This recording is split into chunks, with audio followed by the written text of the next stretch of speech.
Bonjour. C'est une information qui date du 25 novembre. 25 novembre 22.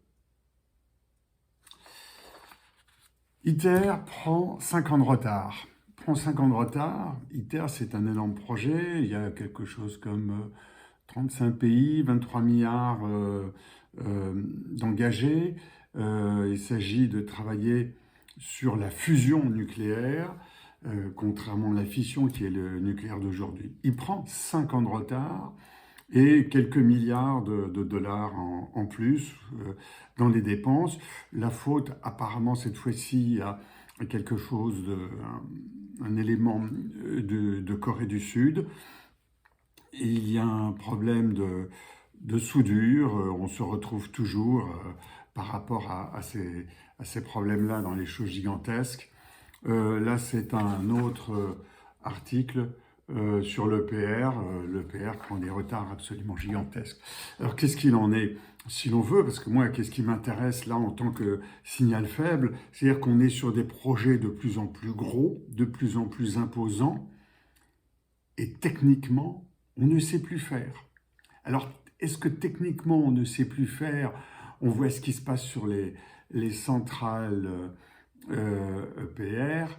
Est-ce qu'on ne sait plus faire? Ou est-ce que les niveaux d'exigence de qualité sont tels qu'on voudrait du 100% de non-accident et qu'on arrive à un degré tel que, aujourd'hui, je crois que plus de la moitié, ou grosso modo la moitié des centrales nucléaires ou des réacteurs sont à l'arrêt. C'est un problème vraiment qu'on peut se poser. On veut faire plus gros, plus exigeant, plus fort, plus puissant, et en même temps, on voit bien que les exigences de qualité qu'on attend ne sont pas là. Donc pourquoi ne pas s'intéresser aux petites centrales nucléaires? Concernant la fusion nucléaire, il y avait déjà une alerte il y a quelque temps. Méfions-nous d'un SpaceX de la fusion nucléaire, c'est-à-dire des opérateurs qui travaillent sur des petits modules beaucoup plus souples, beaucoup plus fins, sur lesquels ils ne vont pas engager des sommes de 25-30 milliards de dollars, des sommes beaucoup plus courtes, beaucoup plus faibles, sur une partie du projet. C'est ça qui m'intéresse. Comment ça se fait qu'on ait devant nous des SpaceX de l'espace, alors qu'on a Ariane 6 qui a pris, qui devait démarrer, qui devait être lancé en 2020 et qui sera lancé fin 2023, sachant que la plupart de ces contrats viennent de Jeff Bezos, de Jeff Bezos et c'est l'ensemble de satellites qu'il veut lancer. Donc on est sur des projets beaucoup plus gros, beaucoup plus forts, beaucoup plus puissants, qu'on n'arrive pas à assumer, et c'est aussi une particularité française. On fait des trains très gros, alors que l'Europe s'oriente vers des trains plus petits, des trains hydrogène, des trains électriques beaucoup plus petits, beaucoup plus souples. On voit ça en Allemagne et en Italie. Alors je voudrais qu'on retienne de cela trois mots clés, qui me semblent aujourd'hui fondamentales par rapport à ces énormes chantiers, j'allais dire qui datent du siècle dernier, ou peut-être même du millénaire dernier. On n'est plus là-dedans. On n'est plus dans ces énormes chantiers. Il faut faire beaucoup plus de souplesse. Il y a trois mots à retenir. Trois. Voilà, on les voit mieux. Le premier, c'est l'agilité. Savoir réagir, savoir penser vite, savoir modifier. Le deuxième, c'est la porosité entre l'académie, la recherche, et l'entreprise, le côté pratique. J'entends, ne serait-ce qu'aujourd'hui, en matière d'écologie, en matière d'énergie, en matière de transition numérique, énormément de pensées académiques. En rien des pensées industrielles. L'académie, c'est beaucoup de théorie. Le monde industriel, c'est beaucoup de pratique et beaucoup d'humain.